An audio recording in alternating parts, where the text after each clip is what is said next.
the introduction of therapeutic diet, dan kita dah bincang pasal texture modification and also exchange list.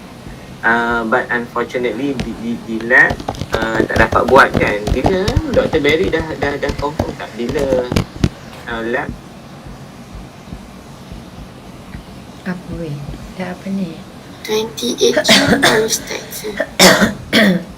Lagi 2 minggu lah, lagi 3 minggu, 2 minggu Okay, in June.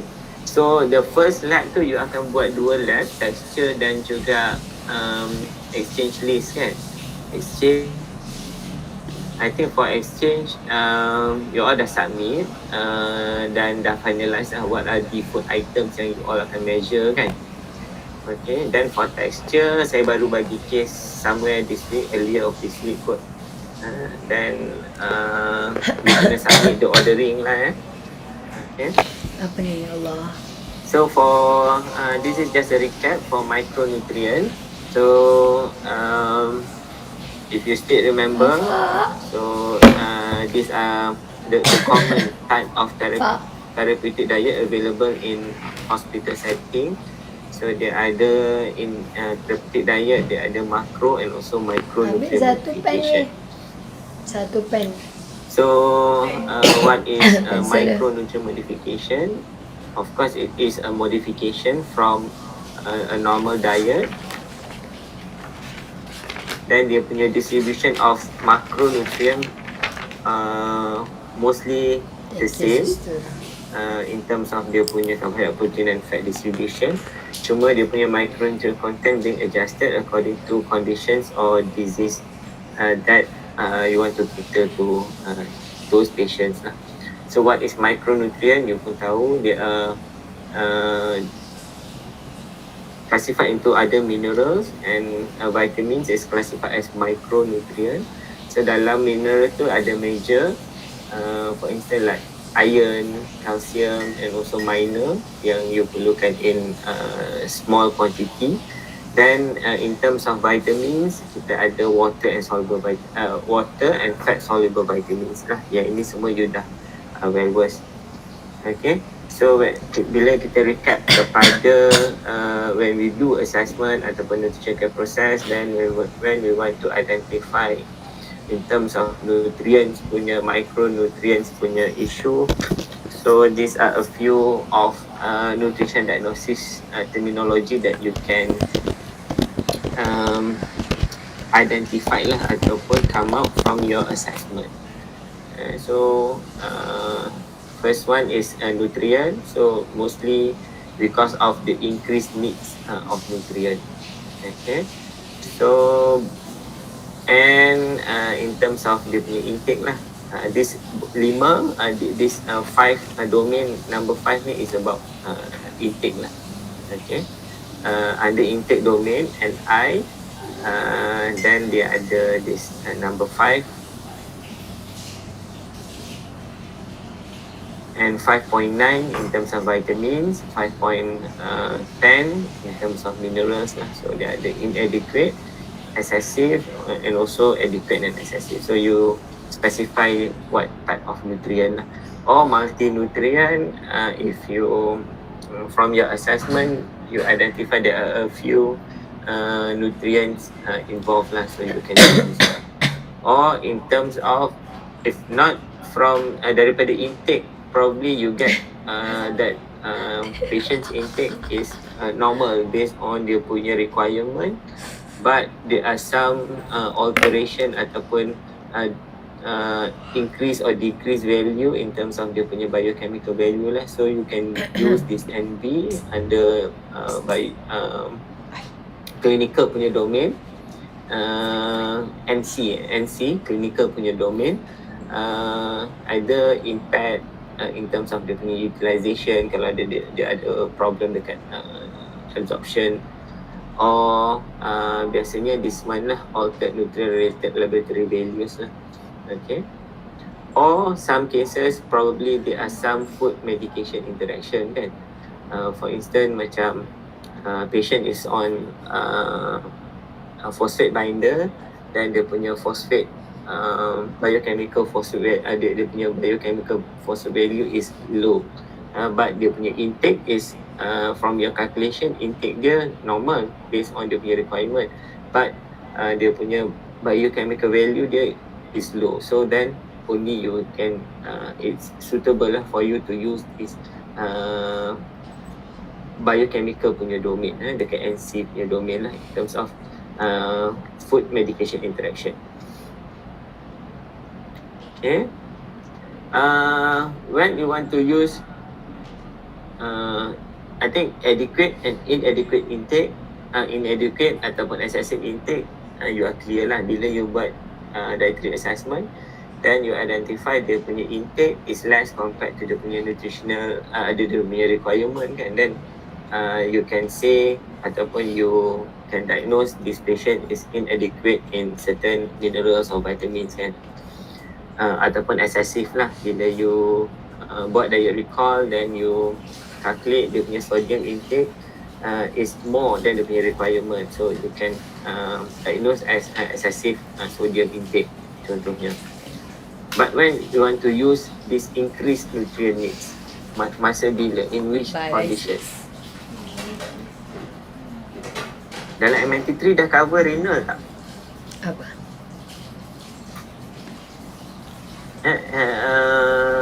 Nephrology ataupun renal nutrition ataupun kidney disease dalam MNT2 saya rasa kan dah cover kan. Dah, Dia dah belajar dalam MNT2. Okay. So in which situation you nak pakai this domain NI 5.1 increase nutrient needs? Tak tahu. Increase Apa nutrient. beza increase nutrient needs dengan increase nutrient needs ni bila dia kata kat sini kan actual or estimated intake of specific nutrient groups or single nutrients as compared with desired level kan. Actual or estimated intake of specific nutrient groups or single nutrients as compared to desired level.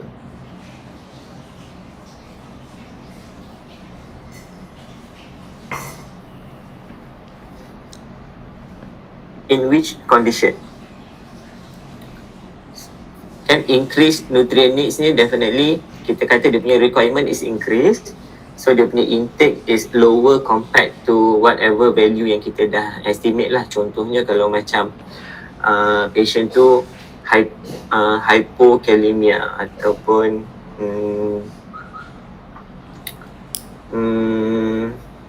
Hyponatremia. ya, dia punya let's say lah dia hypernatremia ataupun hyponatremia, but from dia punya intake you kira dia punya sodium intake is more than dia punya normal requirement. Kita punya requirement for sodium berapa? 2400.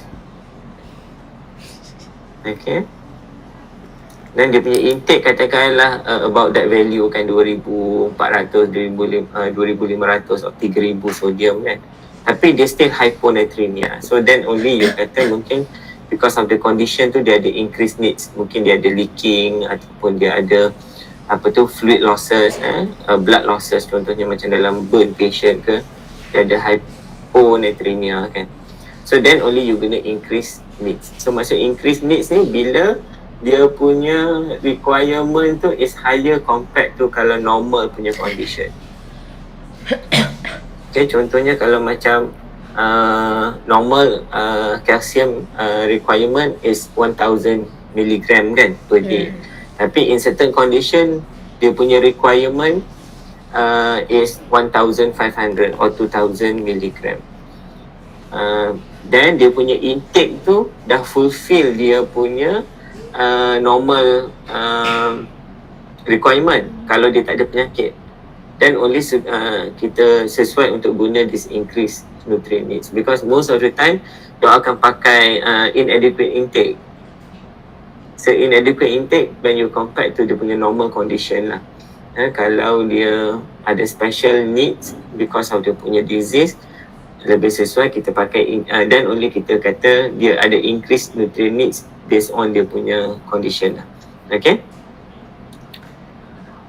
In terms of modification process, so most of the time kita either limiting or adding food that high in that particular micronutrients. Contohnya kalau macam patient tu require low sodium kan, low sodium diet, so kita remove or limit any food sources or food items yang ada sodium. In cooking process, contohnya macam patient with hyperkalemia, kita nak kurangkan phosphate. So during cooking ataupun preparation process tu kita do some mechanical punya ataupun during cooking process kan, macam mana kita nak remove that potassium ataupun kalium tadi lah. Okay, drug nutrient interaction, so we limit food that can interrupt that drug nutrient punya interaction. For instance, like if that heart patient is on warfarin contohnya, so warfarin will change dia punya in terms of dia punya blood thickening kan. So kita nak kurangkan vitamin K intake. So macam mana kita kurangkan that vitamin K sources dalam dia punya daily intakes.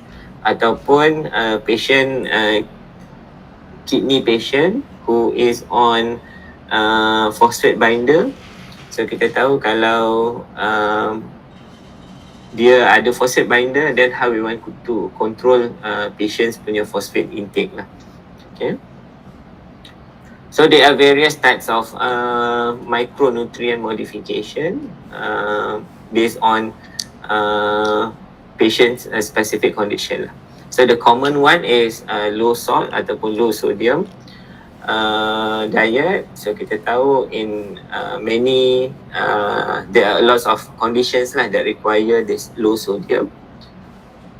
So basically low sodium diet, ada punya description macam ni lah.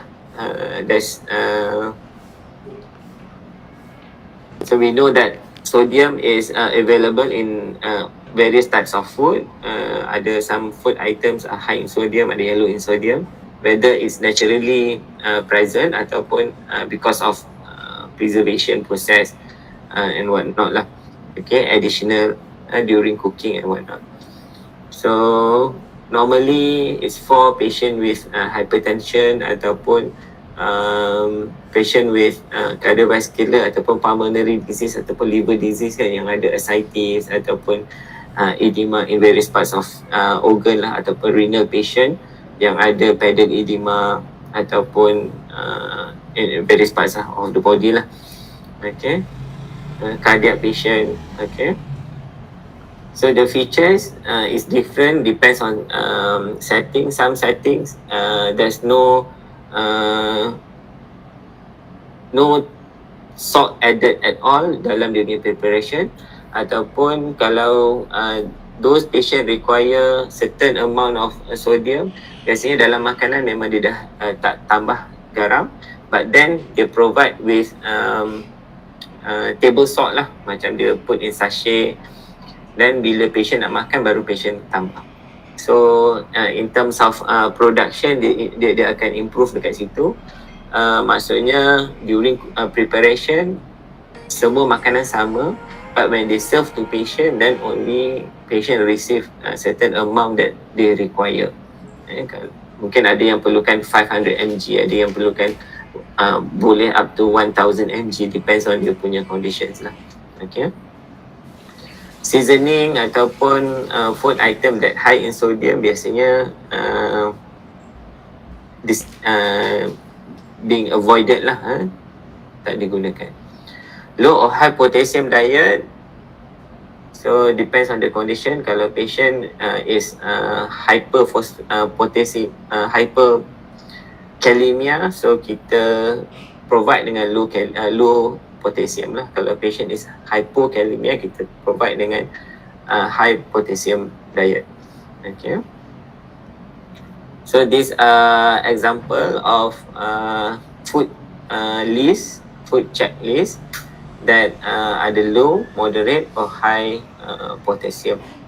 Okay, so you can refer to any CPG ataupun MNT for the list lah, ataupun you can refer to food composition punya website, then you can do your own list lah. Okay.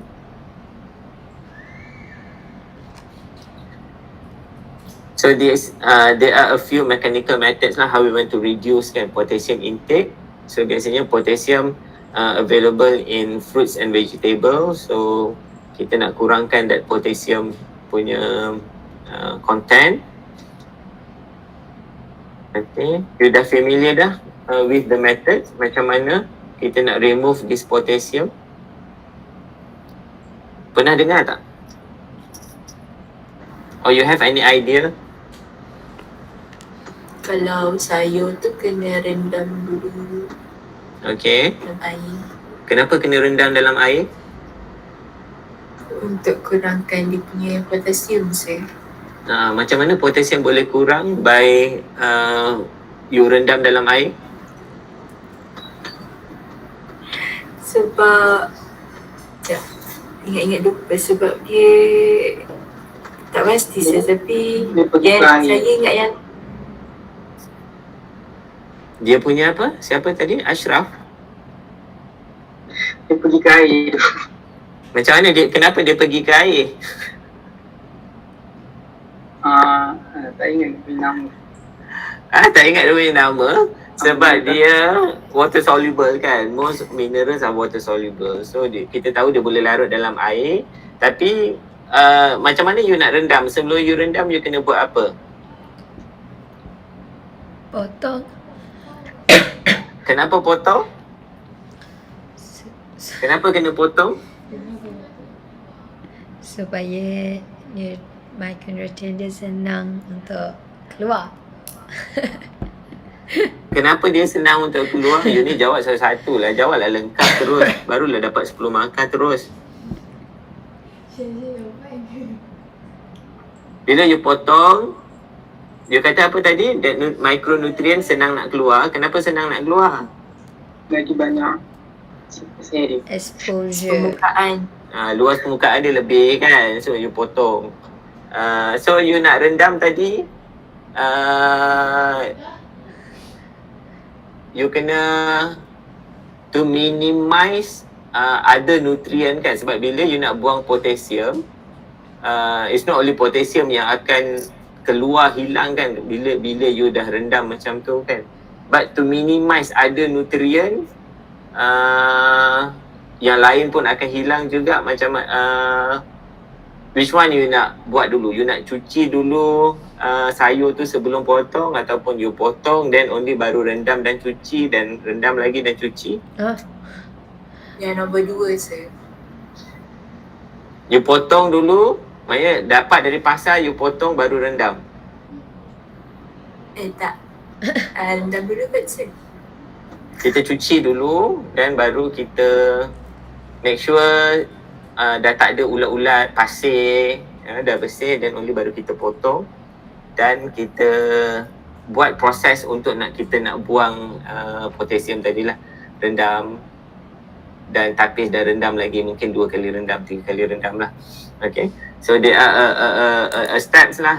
So kalau ada soalan dalam practical, theory yang written practical tu, kena jawab dengan lengkap lah, dengan terminologi yang sesuai. Okay. Sir, selalu rendam berapa lama sir?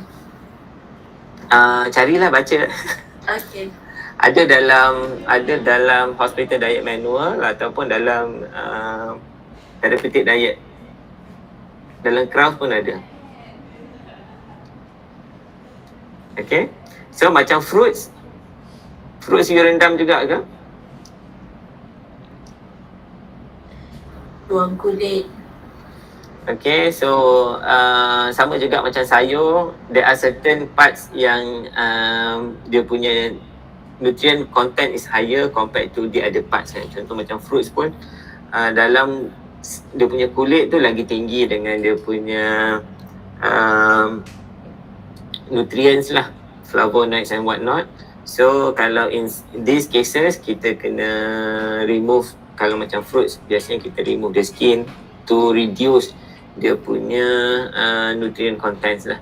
So kita tahu bila contoh macam sayur pun, macam sayur, so at the end mungkin kita dia punya consequence is about dia punya other nutrients lah. Tapi kalau macam sayur dia akan dapat dia punya crude fiber saja. Macam fruits bila kita dah skin kita tahu most of the fiber akan hilang juga. So yang tinggal adalah soluble fiber kan. Insoluble fiber banyak dah hilang. So there are some consequences lah yang kita kena concern bila kita provide dengan bila kita buat these methods lah untuk nak reduce certain other nutrients, tapi ada nutrient yang kita kena concern juga. Okay, macam ni lah mineral adequacy fiber bila kita dah buat that mechanical punya proses. Low phosphate, so low phosphate normally is for hyperphosphatemia patient. So biasanya ada dalam renal patient. So high phosphate food is avoided. So biasanya banyak dalam seafood ataupun yang ada shell punya seafood lah. Okay. Bone marrow, cartilage, so soup gearbox apa semua tak ada bagilah kan untuk patient with hyperphosphatemia. Okay, so ada juga list of food. So dia define low, moderate and high based on this value lah.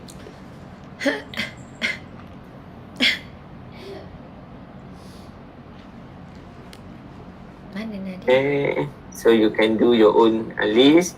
Then warfarin or low vitamin K diet. Sometimes actually the food, the meals that you provide is low in vitamin K lah, low vitamin K diet, because patient take warfarin. But currently there are other new generation drugs for blood thinning agent punya medication, but in terms of cost lah, so bila you get referral ataupun patient, biasanya doktor kalau patient is on warfarin, doktor akan refer lah. Kalau but on other new generation drugs, biasanya there's no issue in terms of vitamin K interaction dalam new generation drugs, but I forgot apa nama dia, start dengan B. Okay. But in terms of cost lah, that a new generation drug, satu strip ada 10 biji is about 500 ringgit, compared to kalau warfarin satu strip less than 10 ringgit macam tu lah. So depends, kalau hospital you kaya, kena check lah what type of drugs that prescribed to patient. So kalau, tapi biasanya doktor akan notify lah kalau dia memang provide warfarin, so dia akan refer to dietitian. Then this vitamin K ataupun warfarin punya management with vitamin K intakes, mungkin you dah belajar juga dalam cardiovascular punya chapter kan, macam mana kita nak manage this vegetable intakes in patient who prescribed with warfarin. Next is low purine diet. So purine actually is not micronutrient, tapi dia adalah a type of amino acids lah ataupun protein.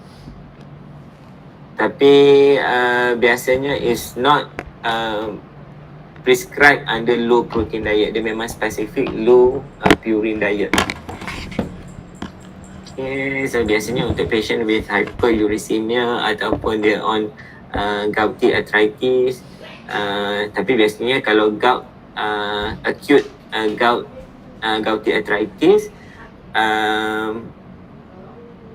this low purine diet not maknanya kalau patient on acute attack, kita kena, doktor akan treat dia punya acute condition dulu lah. Low purine diet is chronic, so maksudnya kalau patient tu memang hyperuricemia walaupun tak ada acute attack, dia kena on low purine diet lah. We have to advise patient on low purine diet. Okay, so kita tahu the food that high in purine, some protein sources, internal organ, processed food yang mana dia punya preservation process tu akan menyebabkan all the bones and whatnot tu akan boleh di-consume kan. So dia akan menyebabkan that purine levels is increased lah. Nuts, legumes, cereal, whole meal product lah, whole meal cereals and whole meal products. Certain vegetables that high in purine. Okay. Alright, then ada management of gouty arthritis yang you dah belajar dalam rheumatic disease part of rheumatic disease. So in terms of the management lah, increase fluid intake, limit alcohol, control fat intake. Okay, the physiology of fat that involved dengan gouty arthritis pun mungkin you dah expose dalam rheumatic disease lah. Okay.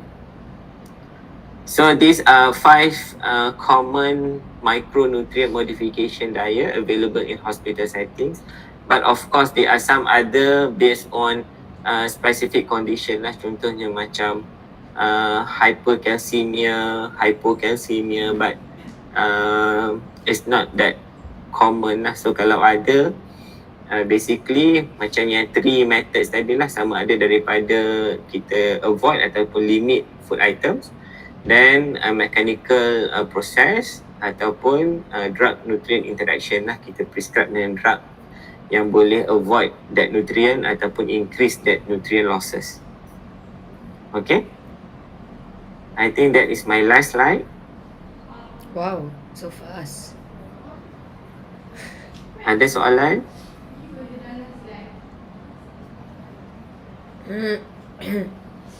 Saya nak tanya untuk yang increase nutrient needs tadi tu kan. Kalau contohlah dia punya kenaikan tu sikit je daripada normal.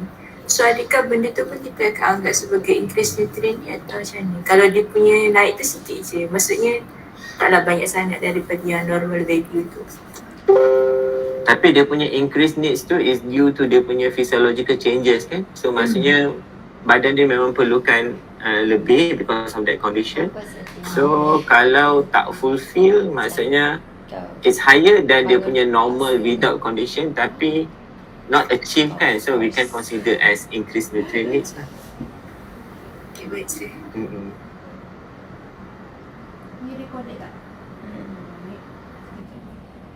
Okay, for texture modification, it's a simple case. Hint pun dah ada dalam case tu.